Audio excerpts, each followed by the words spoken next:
Good morning friend, कैसे आप लोग सब अच्छे होंगे। सभी को मेरी तरफ से राम राम, राधे राधे। तो जो आज का वीडियो रिगार्डिंग होने वाला है वो है आपका most unexpected current affairs from February part 2 से। ये फरवरी पार्ट 2 है, पार्ट 1 मैंने ऑलरेडी करवा रखा है, आप जाके देख सकते हो। नहीं तो पार्ट 1 का लिंक मैं आपको कमेंट बॉक्स में दे दूंगा, आप वहां से चेकआउट कर लेना। टेलीग्राम का लिंक भी कमेंट बॉक्स से मिल जाएगा, वहां से आप ज्वाइन कर लेना। अगर किसी को पेड कंटेंट चाहिए 300 में मेरा वाला पेड कंटेंट आपको मिल जाएगा for SBI clerk mains and SBI PO mains के लिए। ओके, चलिए हम बात करते हैं पार्ट 2 की, फरवरी पार्ट 2 की। और ये थोड़ा-सा देखो, हम अपने हिसाब से ये कर रहे हैं कि आपको थोड़ा-सा रिवाइज़ भी हो जाए, तरीका भी हो जाए, पता भी चल जाए कि नोट कैसे बनाते हैं। ये मेरा है, ये नहीं कि हाँ, ये 100% आ ही रहा है, बट मैं अपने तरफ से कर रहा हूँ कि ये मेरे को फीलिंग हो रही है कि इस टाइप के क्वेश्चन्स आपसे पूछ सकता है। ठीक है? तो सबसे पहला न्यूज़ है बैंकिंग एंड फाइनेंशियल की NPCI, national payment corporation of India proposes hike, मतलब बढ़ाया इन एटीएम इंटरचेंज फीस में। ठीक है, for both cash and non cash transaction. Non cash transaction वो ट्रांजेक्शन रहता है जैसे आपकी एटीएम में जाते हो, तो जैसे कि आप मिनी स्टेटमेंट चेक कर लेते हो, बैलेंस इंक्वायरी कर लेते हो, तो वो नॉन कैश हो गया। ठीक है, अब डिटेल में NPCA proposes raising the maximum fee for customer who exceeds the 5 free transaction from 21 रुपए टू 22 कर दिया गया। मतलब पहले 21 रुपए था, जैसे कि आप मान लो कि एसबीआई का आपका पास अकाउंट है और एसबीआई का एटीएम मिलता है, तो एसबीआई में जाके आप निकालते हो तो 5 टाइम आपको फ्री होता है, कोई चार्ज नहीं देना पड़ता है। उससे अगर एक्स्ट्रा करते थे 21 रुपए, आपको 6वां बार में 21 रुपए पे करना पड़ता था, जिसको बढ़ा के 22 कर दिया गया फॉर कस्टमर। ठीक है, ये हो गया। अब ये एटीएम इंटरचेंज फी, ठीक है, जो यहाँ पे बात हो रही थी, ये हो गया हम कस्टमर के लिए। ठीक है, अब आइए एटीएम इंटरचेंज फी की बात करते हैं for cash withdrawal from 70 to 19 रुपए। आप जैसे ये क्या है कि आप दूसरे अकाउंट में जाते हो, मान लो कि एसबीआई का है और पीएनबी में निकाल रहे हो आप, उसकी बात हो रही है कि पहले 17 रुपए था, अब आपको 19 रुपए पे करना पड़ेगा। अब फॉर नॉन कैश विड्रॉल के लिए पहले 6 रुपए था, अब 7 रुपए देना पड़ेगा। मतलब आपकी जैसे बैलेंस इंक्वायरी कर रहे हो किसी दूसरे के अकाउंट एटीएम में जाके, मतलब आपके पास एसबीआई का है बट जाके पीएनबी वाले एटीएम में चेकआउट कर रहे हो, तो उसके लिए बैलेंस इंक्वायरी है, मिनी स्टेटमेंट ही है। अब देखिए लास्ट रिवीजन कब हुआ था। Last revision in ATM interchange fee was in August 2012 में, and customer charges were updated in August 2014। मतलब 2012 में फीस के बारे में रिवीजन हुआ था, बट लागू हुआ था कस्टमर चार्जेस, जो कस्टमर वाला चार्ज था। ये इंटरचेंज फी अगस्त 2012 में हुआ था। जो कस्टमर चार्जेस है, जो आप 5 टाइम फ्री वाला यूज करके उसके बाद छठी बार करते हैं एक ही मंथ में, तो वो चार्ज वाला अपडेट अगस्त 2014 में हुआ था। ठीक है, ये समझ गए। वेरी वेरी इंपॉर्टेंट, ये मुझे लगता है क्वेश्चन बन जाएगा आपसे। Indian overseas bank become signatory of partnership for carbon accounting financial. ठीक है, पीसीएफ का मेंबर बन चुका है ये इंडियन ओवरसीज बैंक। ये करने वाला थर्ड इंडियन बैंक हो गया आफ्टर, फर्स्ट है union bank of India, second है पीएनबी एंड थर्ड हो गया इंडियन ओवरसीज बैंक। आपको इस तरह से भी याद रखना पड़ेगा, फर्स्ट कौन है union bank of India, second कौन है पीएनबी एंड थर्ड बन गया है इंडियन ओवरसीज बैंक, जो ये पार्टनरशिप किया है PCF, partnership for carbon accounting financial. अब ये क्या होता है कि जैसे कि आप मान लो कि कोई बैंक, मान लो कि यही इंडियन ओवरसीज बैंक है, इसने एक ऐसा कौन सा लोन बांटा है जिससे कि उससे ना पॉल्यूशन हो रहा है, तो उस चीज के लिए है कि ऐसा लोन बांटा जाए जहां पे पॉल्यूशन कम हो। वही अकाउंटिंग की बात हो रहा है कि आपने ऐसा लोन तो नहीं दे दिया कि आपने चेकआउट नहीं किया, पॉल्यूशन हो रहा है वहां से, तो उस टाइप के लिए ही है। ठीक है, as a PCF signatory, Indian overseas bank will measure and disclose the green house gas emission related to financial activity. एमडीसीओ कौन है इंडियन ओवरसीज बैंक के, अजय कुमार श्रीवास्तव है। ठीक है, गाना कोई चला रहा से मास्टर, तो अगर बंद कर देता।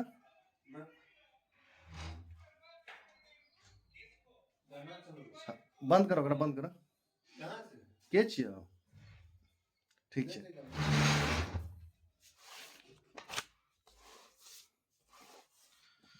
अब एक है यहाँ पे, आपको देखिए फुल फॉर्म के बारे में, हेगरा लगा तो निशु, हेगरा लगा तो, अरे पहले लगाना यार, चाहे बाद में भी यार। ISRO unveils first software at IIT Hyderabad. अब इसरो ने क्या अनवेल किया, FEAST फिस्ट सॉफ्टवेयर एट कहाँ पे, आईआईटी हैदराबाद में। अब फिस्ट का आपको फुल फॉर्म याद रखना पड़ेगा, है छोटा क्वेश्चन करंट अफेयर, बट आपको याद रखना पड़ेगा। तो फिस्ट का फाइनाइट एलिमेंट, ए का मतलब एनालिसिस, ऑफ, एसटी का मतलब स्ट्रक्चर। किसने डेवलप किया है फिस्ट को? विक्रम साराभाई स्पेस सेंटर, ठीक है। अब ये भी एक रिकॉर्ड के बारे में है। सुनीता विलियम जी कहिए इसको, sets a new record for the longest space travel, मतलब स्पेस में ये सबसे ज्यादा तक वॉकिंग करने के लिए रिकॉर्ड बना दिया as a woman, as a woman, man के लिए नहीं। ओमेन की कैटेगरी में सुनीता विलियम जी ने नया रिकॉर्ड कर दिया। किसको सरपासिंग कर दिया? पिगी विटसन को, जो 60 आवर एंड 21 मिनट वॉकिंग किया था स्पेस में। ओके, और हमारी जो सुनीता विलियम जी की है उसका रिकॉर्ड है 62 hour and 6 minutes, 62 hours and 6 minute of space walking time across 9 space walks, मतलब 9th टाइम बार जो स्पॉक किया, मतलब जैसे उनका अपना जहाज होगा उससे उतर के 9 बार उसने स्पेस वॉक किया, ठीक है। तो उसी का टाइम बता रहा है 62 आवर्स एंड 6 मिनट। आपको ये भी याद रखना पड़ेगा किसका रिकॉर्ड ब्रेक किया in the women category, piggy Whitson का। ओके, चलिए अब ये एक अच्छा है, सेबी का है, ये भी बैंकिंग एंड फाइनेंसिंग कहेंगे इसको, सेबी का है। द 1% क्लब, ठीक है, ये एक फाइनेंशियली एडवाइजरी स्टार्टअप है।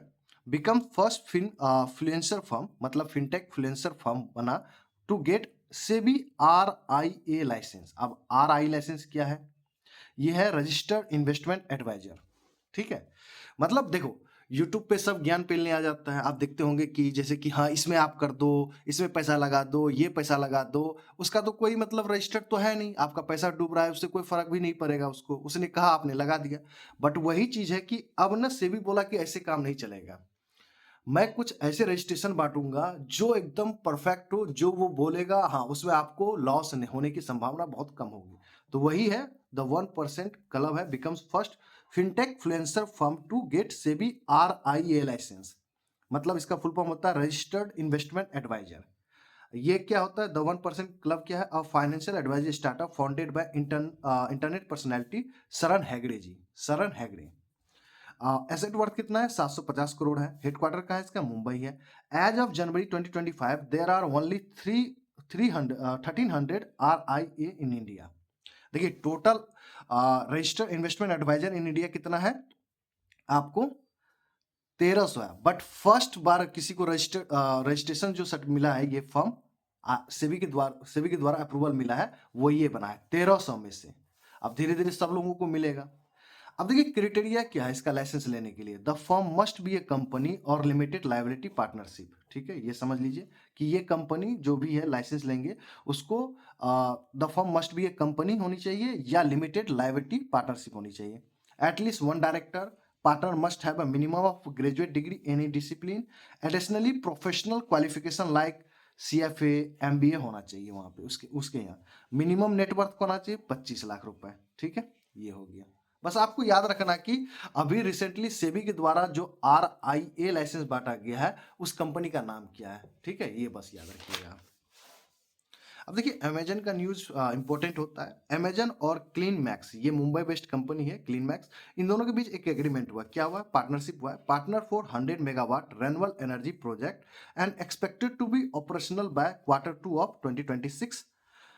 ये विंड रेन्यूएबल एनर्जी के लिए है, ठीक है, रेन्यूएबल एनर्जी प्रोजेक्ट में विंड रेन्यूएबल एनर्जी प्रोजेक्ट के लिए इलेक्ट्रिसिटी जनरेशन कितना होगा? 355 मिलियन किलोवाट एनुअली होगा। ओके, बस इतना ये पर लेना है, खत्म बात। अब ये है अचीवमेंट है गवर्नमेंट का। India achieves 100 gigawatt solar power capacity at the end of 31 जनवरी 2025। मतलब कितना हो गया? वो 100.3 गीगावाट हो चुका है, ठीक है। Government has set a target to achieve 500 gigawatt of install power capacity from non fossil fuel means renewable plus nuclear energy sources by 2030। ये टारगेट है गवर्नमेंट ऑफ इंडिया की, 500 गीगावाट हम 2030 में पूरा कर लेंगे, ठीक है। इन 2014 सोलर पावर कैपेसिटी कितना था? 2.8 गीगावाट था। इन 2024 24.5 गीगावाट है सोलर पावर कैपेसिटी। बस ये है, ओके। अब देखिए ये एक अपॉइंटमेंट है।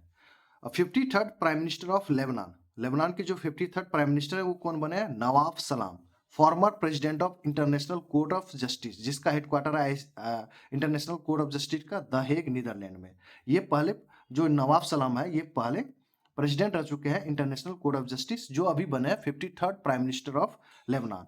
और इसके प्रेसिडेंट कौन है लेबनान के? Joseph on, Joseph on, Joseph on, ये भी याद रखिएगा। अब देखिए आरबीआई ने एक चीज लॉन्च किया है, Reserve Bank of India launches bank dot in and fin.in for secure digital banking. किसके लिए? Secure digital banking. क्यों लॉन्च किया गया है? Trust in digital banking and reduce fraud risk. ये दोनों इसलिए लॉन्च किया गया कि ट्रस्ट बने डिजिटल बैंकिंग के लिए एंड रिड्यूस हो फ्रॉड रिस्क। ठीक है। अब देखिए the bank dot in domain एक डोमेन है, will be available exclusively to Indian banks. मतलब जो इंडिया में जो बैंक इंडियन बैंक्स के लिए, जैसे हो गया एसबीआई हो गया, एचडीएफसी हो गया, उसके लिए ये डोमेन लॉन्च किया गया कि अब ये डोमेन यूज कीजिए। The fin dot in domain will be introduce for non companies. Non companies हो गया जैसे कि एनबीएफसी वगैरह हो गया, ठीक है, उसके लिए। तो आपको इतना ही बस याद रखना और कुछ नहीं। अब देखिए ये एक अवार्ड है, साहित्य अकेडमी अवार्ड 2024 किसको मिला है? फॉर डोगरी लैंग्वेज के लिए। मिनिस्ट्री ऑफ कल्चर दिया है किसको? लेट चमन अरोड़ा जी के लिए। कौन है लेट चमन अरोड़ा को? कौन सा अवार्ड दिया गया? साहित्य अकेडमी अवार्ड 2024। किस लैंग्वेज में? डोगरी लैंग्वेज के लिए। ठीक है, मिनिस्ट्री ऑफ कल्चर के द्वारा दिया गया। ये भी याद रखिएगा, कभी कभी क्या होता है ना, क्वेश्चन घुमा देगा आपको, ये अवार्ड वगैरह दे देगा, बोलेगा कौन इसने किसने ये अवार्ड दिया है। अब आपको लगेगा करे यार आप क्या बोले, तो मिनिस्ट्री ऑफ कल्चर ने दिया है। शॉर्ट स्टोरी, उसकी बुक का नाम क्या है? डोगरी लैंग्वेज जो लिखा हुआ एक और अश्वत्थामा, ऐसे ही लिखा हुआ है, आई के एक, ये डोगरी लैंग्वेज में है, और मतलब एच ओ आर लिखा हुआ, हम लोग और लिखते हैं ए यू आर करके हिंदी में, ठीक है, वो नहीं, ये डोगरी लैंग्वेज में एक और अश्वत्थामा। प्राइस कितना देगा? 1 लाख रुपए का। ठीक है, ये याद रखिएगा। आहा, ये इंडेक्स है, report index, Henley password index. ये क्वेश्चन आता है मेरे भाई, अब मैं बताऊंगा कैसे। Publish by Henley and partners. India का रैंक कितना है? 80 है। और इंडिया के सेम रैंक पे कौन कौन और कंट्री, अदर कंट्री, अल्जेरिया है, इक्वेटोरियल गियाना है एंड तजिकिस्तान है। मतलब 80 के रैंक पे जो भारत का रैंक है, 80 के रैंक पे 4 देश है, इंडिया के अलावा 3 और कंट्री है। ठीक है, और ट्रेवल कितना कर सकते हैं? 56 कंट्रीज ट्रेवल कर सकते हैं। ये वाला इंपॉर्टेंट है कि हेनली पासपोर्ट इंडेक्स के द्वारा जो इंडिया का रैंक 80 है, उससे उसके मतलब इंडिया अपने पासपोर्ट पे कितने देश ट्रेवल कर सकता है? तो 56 कंट्रीज, ये लोग भी 56 कंट्रीज। अब देखिए जैसे फर्स्ट सिंगापुर है, पिछले ईयर क्वेश्चन यही पूछा था कि जो फर्स्ट पे है उनके द्वारा कितने देश कंट्री, उनके मतलब वीजा पे, उनके मतलब जो आईडी है, पासपोर्ट है, उसके पासपोर्ट पे, सिंगापुर के पासपोर्ट पे कितने देश वो घूम सकता है। तो ये ही क्वेश्चन पूछा गया था। 193 कंट्रीज आप जा सकते हो सिंगापुर के पासपोर्ट पे। ठीक है, सेकंड पे जापान एंड साउथ कोरिया है, मतलब 2 देश है यहाँ पे, 2 कंट्री। थर्ड पे 7 कंट्री है, नाम याद नहीं रखने हैं। फोर्थ पे 7 कंट्री है, नाम कोई जरूरत याद नहीं। 5 पे ग्रीस है, न्यूजीलैंड है, स्विट्जरलैंड है। लास्ट है 19th पर अफगानिस्तान। ठीक है, अब देखिए 52nd पे मालदीव। देखिए हमारे जो नाइबर कंट्री है उसके बारे में भी पता होना चाहिए। चाइना है 59 पे, भूटान है 83rd पे, श्रीलंका है 91st पे, म्यांमार है 88 पे, बांग्लादेश 93rd है, नेपाल 94th है, और पाकिस्तान साहब 96th पे है। ठीक है, आपको ये याद रखना। भारत 80 पे है। ठीक है, ये याद रखिएगा। अब ये एक लिक्विडिटी कवरेज रेशियो है। सबसे पहली बात है कि इसमें जो एलसीआर लिखा हुआ है ना, इसका फुल फॉर्म याद रख कर लीजिए। कभी कभी इसका फुल फॉर्म ही डायरेक्ट पूछ लेता है। लिक्विडिटी कवरेज रेशियो, ये बैंक्स को मेंटेन करना होता है, जैसे कि एसएलआर मेंटेन करते हो, सीआरआर मेंटेन करते हो, उसी तरह ये एलसीआर है, लिक्विडिटी कवरेज रेशियो। ठीक है, आरबीआई क्या किया? डेफर कर दिया, मतलब आगे बढ़ा दिया है। बट था 2025 के लिए ही, बट उसने डेफर बढ़ा दिया लिक्विडिटी कवरेज रेशियो को and project financing to 2026। Defer by 1 year, मतलब वही नहीं बोला कि 2025 का था, बट उसने बोला कि चलो एक ईयर और बढ़ा देते हैं, 31 मार्च 2026 ये यहां तक बढ़ा दिया है कि यहां से आप लागू करिए, इसको मेंटेन करना। डेट भी याद रखना है, 31 मार्च 2026 तक। कब तक बढ़ा दिया एलसीआर को? 31 मार्च 2026 तक। अब देखो बैंक, देखो आरबीआई ने बैंक को बोला, बैंक बोला कि हम अभी कर नहीं सकते हैं क्योंकि इतना सारा है, एक तो इतना इन्फ्लेशन डिफ्लेशन हो रहा है, हम कैसे मेंटेन करेंगे, मार्केट में पैसा ही नहीं है, आपको पता है ना अभी कैश क्रंच चल रहा है। आरबीआई देख रहे हैं वेरिएबल रेपो रेट एक्शन वगैरह ले रहे हैं, पैसा इंजेक्ट कर रहे हैं मार्केट में, तो इस कारण से आरबीआई ने बोला कि चलो मैं डिफर कर देता हूँ 1 साल के लिए। These norms were earlier schedule come into effect 1 April 2025। देखो मैंने बोला था ना कि 2025 से इसको लागू करना था, बट डेफर करके 31 मार्च 2026 से बोला है कि आप लागू कीजिए। Under this guideline banks would have been required to maintain HQLA। इसका भी फुल फॉर्म याद रखिएगा। यहाँ पे दो फॉल सॉरी 2 फुल फॉर्म है, उसको याद रखिएगा। To manage sudden withdrawal. अब इसका फुल फॉर्म देखिए, higher stock of high quality liquidity asset. अब ये क्या होता है? एक ऐसा एसेट जिसको हम तुरंत कैश में कन्वर्ट कर सकते हैं, जैसे लाइक गोल्ड, गवर्नमेंट सिक्योरिटीज, उसी के बारे में बात हो रहा है। banks would have been required to maintain a HQLA to manage sudden withdrawal। अब जिसको हम HQLA क्या होता है, higher stock of high quality liquid asset. इसका मतलब होता है कि एक ऐसा एसेट जिसको हम तुरंत कैश में कन्वर्ट कर ले, जैसे लाइक गोल्ड गोल्ड को हम तुरंत कैश में कन्वर्ट कर सकते हैं, गवर्नमेंट सिक्योरिटीज को तुरंत कन्वर्ट कर सकते हैं। अब LCR रेशियो क्या होता है, formula value of HQLA but total net cash outflow into 100 होता है। ये भी फॉर्मूला याद रखिएगा, बट पूछता नहीं है। अब देखिए, एक हमारा और अचीवमेंट है और टारगेट भी यहाँ पे, India achieves record 1.27 lakh crore in domestic defence protection in financial 2023-24। मतलब हम लोगों ने, हमारे गवर्नमेंट ऑफ इंडिया ने बता रहा है कि हम लोगों ने डोमेस्टिक डिफेंस प्रोटेक्शन 2023-24 में 1.27 लाख करोड़ का किया है। ये नया रिकॉर्ड है। दिस अनाउंसमेंट एरो इंडिया 2025 अभी बेंगलुरु में चल रहा है, एरो इंडिया शो फरवरी में जो हो रहा है अभी, तो वहां पे ये बताया गया डेटा। डिफेंस एक्सपोर्ट, वो तो प्रोटेक्शन हो गया, हमने डिफेंस एक्सपोर्ट कितना किया 2023-24 में 21,083 करोड़। ठीक है, टारगेट कितना है डिफेंस एक्सपोर्ट करने का, 50,000 करोड़ है 2029 तक, हमें ये करना है। टॉप एक्सपोर्ट डेस्टिनेशन कहाँ था, हमने जो डिफेंस एक्सपोर्ट किए कहाँ कहाँ किए, यूएसए में किए, फ्रांस में किए और अर्मेनिया में किए। इन्हीं तीनों के बीच में अभी एग्रीमेंट भी हो रहा है। आपको पता है ना, पिनाका खरीद रहा अर्मेनिया, फ्रांस भी चाह रहा है कि पिनाका हमको मिले। ठीक है, target of domestic defence protection कितना करने की बात हो रही है, 3 लाख करोड़ बाय 2029, और एक्सपोर्ट कितने करने, 50,000 करोड़। ठीक है, ये डेटाबेस क्वेश्चन है, देखो लिखा हुआ ना, मैंने बोला कि मेरे करंट अफेयर पे ये सब लिखा रहता है डेटा, तो यहाँ पे डेटा की बात हो रहा है। इसी टाइप के नोट्स को आपको कॉपी में लिखना है, कि यही याद नहीं होता है। ठीक है, इसी पे फोकस कीजिएगा। अब देखिए, ये एसबीआई का न्यूज है, आपको एसबीआई का न्यूज तो रट ही जाना है, क्योंकि एसबीआई का पेपर देने जाना, पूछना ही पूछना। एसबीआई म्यूचुअल फंड, ये स्टेट बैंक ऑफ इंडिया का अपना एक म्यूचुअल फंड है जिसका नाम है SBI mutual fund. Expanded its stake in Axis Bank to 5.0238%। 5.0238% Axis Bank में एसबीआई म्यूचुअल फंड ने अपना स्टेक बढ़ा लिया है, पर कितना से इंक्रीज कर दिया है, 0.036%। मतलब इतना से इंक्रीज करके इतना कर लिया है। अब देखिए, एक एक्स्ट्रा है आपके लिए, एफडीआई लिमिट के बारे में बता देता हूँ, ये क्वेश्चन पूछता है आपसे। पब्लिक सेक्टर बैंक में एफडीआई लिमिट कितना है, 20%। प्राइवेट सेक्टर बैंक में कितना है, 74%। देखिए, याद करना है, लिखा हुआ है ना यहाँ पे, देखिए मैं सब चीज लिख के देता हूँ। स्मॉल फाइनेंस बैंक में कितना है, 74%। पेमेंट बैंक में कितना है, 74%। एलआईसी में कितना है, 20%। इंश्योरेंस में 74 था, जिसको बढ़ा के इसी बार के बजट में बोला गया कि 100% करने की। ठीक है, तो आप ये याद रखिएगा, एफडीआई लिमिट। ठीक है, अब ये क्वेश्चन मुझे क्यों फील हो रहा है कि 100% आने की संभावना है।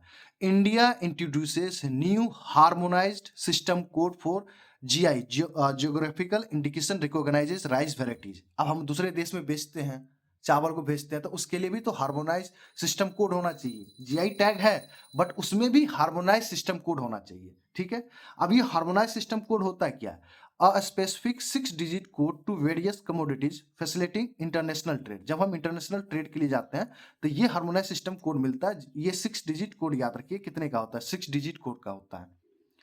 किस, ये हार्मोनाइज सिस्टम कोड कौन डेवलप करता है, वो डेवलप करता है world custom organisation. World custom organisation का हेडक्वार्टर कहाँ पे है, ब्रुसेल्स बेल्जियम है। इसके जो सेक्रेटरी जनरल कौन है, इयान क्लिप्टन साउंडर, यूएसए के, यूनाइटेड स्टेट ऑफ अमेरिका के, ये भी याद रखना है। अब आइए नीचे, उसके और आगे, ministry of finance proposes an amendment to the custom tariff act 1975 to assign harmonise system of nomenclature code to GI recognised rice. वही नहीं बोला कि जिस राइस को जीआई टैग मिल चुका है उसी के लिए ये चीज हो रहा है। आप देखिए, एचएनएस क्या है, मतलब हार्मोनाइज सिस्टम ऑफ नोमेनक्लेचर क्या है, it is a numerical classification used in global trade. Global trade में आपके लिए यूज होगा, जब आप ट्रेड करेंगे, चावल का जो राइस का ट्रेड करेंगे तो उसमें ये यूज होता है। अब ये जो लॉन्च किया है न्यूली एचएस कोड, उसका नाम क्या है, ये याद करना पड़ेगा, वेरी वेरी, यही चीज पूछेगा आपसे। Newly introduced harmonise system code 1006-3011। ठीक है, 1006-3011 फॉर पारा बॉइल्ड राइस। ठीक है, पारा बॉइल्ड राइस, नाम भी याद रखिएगा राइस का। 1006-3091, देखिए 1006-30, 1023 दोनों में सेम है, बस आपको लास्ट में 11 और 91 याद रखना है। तो जो 91 वाला वो किसके लिए, फॉर व्हाइट राइस के लिए, ये याद रखिएगा। अब देखिए extra point, as of March 2020 20 rice varieties are GI tags. अब देखिए, हमारे जो इंडिया में है जीआई टैग कितने चावल को मिला हुआ है? 20 चावल को मिला हुआ है। बट उसमें से 2 चावल को जो जीआई टैग है, इस 20 में से 2 जीआई टैग चावल को हार्मोनाइज्ड सिस्टम कोड के लिए लाए हुए, जो हम लोग इंटरनेशनल ट्रेड करेंगे। ठीक है, आपको ये नाम रखा है। मैं देखिए इजीम बता दिए। अब देखिए कुछ डेटा वाला पॉइंट है, ये स्कीम आपको पढ़ना है। ऑलरेडी शायद मैंने बता भी रखा है, मैंने ग्रुप पे भी डाला रखा है, बट यहाँ पे डेटा की बात करेंगे। ठीक है, वेरी वेरी इंपॉर्टेंट लिखा हुआ है, रट जाना लिखा हुआ है। अब Pradhan Mantri Jan Dhan Yojana reaches milestone with over 54.58 crore bank accounts open as of 15 January 2025। इतना डेटा याद रखना है, कितना अकाउंट खुल गया प्रधानमंत्री जनधन योजना में? 54.58 करोड़ बैंक अकाउंट्स। इसमें से 30.37 crore means 55.7 of this account belongs to women. ये भी याद रखना पड़ेगा। ठीक है, अब आइए दूसरा स्कीम, प्रधानमंत्री जीवन Jyoti Bima Yojana. Total enrolment stood at 22.52 crore as of 15 January 2025। अब ये भी स्कीम पढ़ना पड़ेगा, क्योंकि देखो जो स्कीम करंट अफेयर में चर्चा हुआ उसके हिस्ट्री को पढ़ना पड़ेगा। अब इस 22.52 करोड़ में से 10 करोड़ वाज ओमेन, ये भी याद रखना पड़ेगा।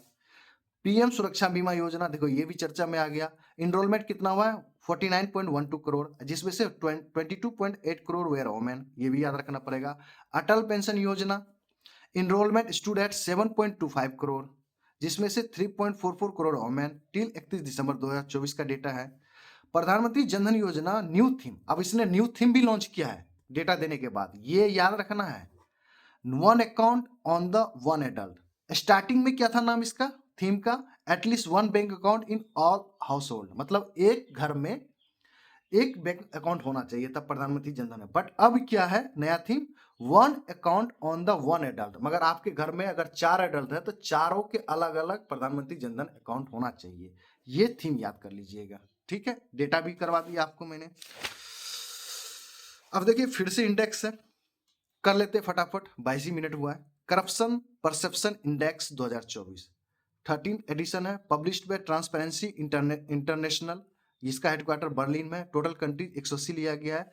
टॉप 5 लिस्ट करप्ट कंट्री, मतलब सबसे करप्ट जहां पे कंट्री है उसके नाम है। फर्स्ट पे है Denmark, continuous 7th year, score इसका 90 है, लगातार 7 साल से ये टॉप कर रहा है। ठीक है, सेकंड फिनलैंड है, 88 रैंक 88 पॉइंट है स्कोर है। थर्ड सिंगापुर है, फोर्थ न्यूजीलैंड है, फिफ्थ लग्जमबर्ग है। हमारे इंडिया का रैंक 96 था, बट 2023 में 93rd था, 93rd था, बट यहाँ पे बढ़ गया है। Other Gambia and Maldives same 96 पे कौन कौन है? गाम्बिया और मालदीव भी हैं, ये भी याद रखना है। 96 पे कितने कंट्री हैं? इंडिया है, गाम्बिया है, मालदीव्स है, और सबका स्कोर कितना है? 38 है। हमारे आप नाइबर कंट्री के बारे में जान लीजिए। भूटान 18 पे है, चाइना 76 पे है, नेपाल 107 है, श्रीलंका 121 है, पाकिस्तान 135 है, बांग्लादेश 151 है, अफगानिस्तान 165 है, म्यांमार 168 है, लास्ट 180 पर साउथ सूडान है। अब सूडान में तो होता ही है, वो लुटेरे वगैरह होते हैं, समुद्र को लूटते हैं, वहां तो करप्शन है ही है, उसमें कोई दिक्कत नहीं है। अब सेबी का न्यूज है। सेबी ने अनवेल किया है MITRA to track inactive mutual fund failures. अब मित्रा का फुल फॉर्म आपको याद रखना पड़ेगा, mutual fund investment tracing and retrieval assistant, hosted by CAMS and KFin technology limited. अब कैम्स का फुल फॉर्म होता है कंप्यूटर एज मैनेजमेंट सर्विस। देखिए ये मित्रा का हो गया, जैसे कि आपने पैसा, आपने कोई बॉन्ड में लगा थी, म्यूचुअल फंड में लगाया पैसा, उसके बाद आपका पैसा क्या हो रहा है, आपने छोड़ दिया, भूल भी गए, तो वही ट्रैकिंग की बात है। आप मान लीजिए कि अभी छोड़ दिया, आपका लॉस हो गया, तो आप पैसा लगा ही नहीं रहे हो, आपको अब फिर आप 6 महीने के बाद लगता है कि अरे यार क्या हुआ, उस पैसा का पता करते हैं। कभी कभी नहीं होता कि अरे यार भूल गए हम, कहाँ क्या लगाए थे, पासवर्ड भी भूल गए, क्या था नहीं था। तो वही चीज है कि आप जैसे मित्रा ऐप डाउनलोड करेंगे तो ये सब चीज आपको सुविधा मिल जाएगा, ट्रैकिंग हो जाएगा, क्या आपका क्या कहाँ तक पैसा पहुंचा है, या सिर्फ लॉस में ही चल रहे हैं, तो वो सब डेटा है। ठीक है, ये चीज वाली बात है। Very very most important hot issue है, क्योंकि अभी लैंग्वेज वार ही चल रहा है, इस यहीं से तो जन्म लिया है चीज। Lok Sabha expanded translation services to 6 more languages. क्या ट्रांसलेशन सर्विसेज का मतलब क्या है? लोकसभा में 6 मोर लैंग्वेजेस को दिया गया है, कि जैसे कि मान लो नाम क्या है, बोडो है, डोगरी है, मैथिली है, मणिपुरी है, उर्दू है, संस्कृत, ये नाम याद रखिएगा। साथ में साथ अगर कोई बोडो बोलता है, जैसे कि मैं बोडो बोल रहा हूँ या मैं मैथिली बोल रहा हूँ, की हाल छे, बढ़िया बानी ना, जैसे हम मैथिली बनते हैं, बढ़िया छे ना, हाँ सब कुछ कुशल छे ना, सब बढ़िया बानी ने। तो अब मान लो कि ये साउथ वाले लोग को समझ नहीं आ रहा है, जो लोकसभा में बैठा हुआ है, तो वो जो ट्रांसलेशन है जो कान में लगा रहते हैं, तो वो कन्वर्ट करके उसको तमिल में सुनाएगा। हम तो जो बोलेंगे बोलेंगे, मैथिली हमें बोलना है, तो इसीलिए ये 6 मोर लैंग्वेज को ऐड किया गया है।